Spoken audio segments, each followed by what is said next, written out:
এখন দয়া করে শাকিব খান যদি কইরা দেয়, শাকিব খান বলবো যে আমার কো আর্টিস্টকে নিয়ে আসেন, তাকে আনন্দজিৎকে আমি কইরা দেবো যদি বলে। প্রডিউসার কিন্তু দিতে রাজি।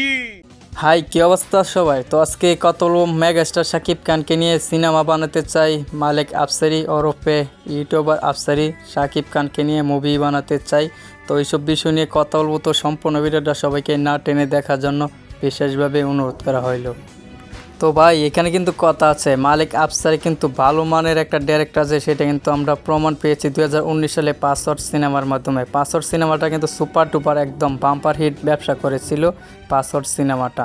সেই হিসাবে বলতে পারি মালিক আফসারি যদি ভালো কোনো গল্প চয়েস করতে পারে, ভালো কোনো গল্প স্ক্রিপ্ট যদি শাকিব খানকে দেয়, তাহলে কিন্তু শাকিব খানের পছন্দ হয়ে যেতে পারে। তারপরে কিন্তু মালিক আফসারি নিজের মুখে এই কথা আমরা শুনলাম, যেটা মালিক আফসারি বলল যে সে একটা গল্প লিডি করছে, গল্পতে বন্ধু নিয়ে কানেকশন আছে, বন্ধু নিয়ে গল্প আগাচ্ছে।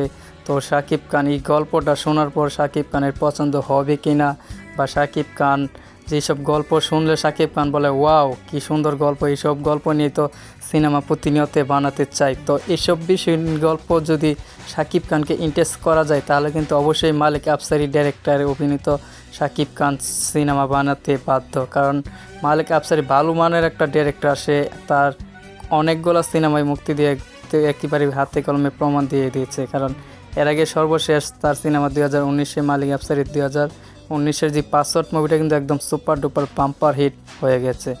তবে এখানে কথা আছে, মালিক আফসারি চাইছে এই সিনেমাতে মারফান নিশো এবং কি অপূর্ব তারা কাজ করক এই সিনেমা, যে বন্ধুর চরিত্র যে লোলটা আছে।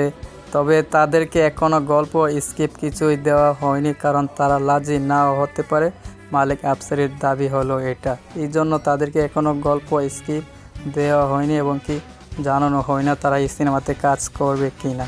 তবে আমি এখানে আমি ব্যক্তিগতভাবে বলতে পারি, শাকিব খানকে ছাড়া যদি সিনেমাটা জাকির দিয়ে বানায়, সাকসেস হতে পারবে না মালিক আফসারি। তো যাই হোক, ভিডিও কেমন হয়েছে অবশ্যই কমেন্ট বক্সে জানাবেন, আর অবশ্যই একটা লাইক দিয়ে চ্যানেলটাকে সাবস্ক্রাইব করে দিয়ে পাশে থাকা বেল আইকন বাজিয়ে দেন পরবর্তী ভিডিওর আপডেট পাইতে।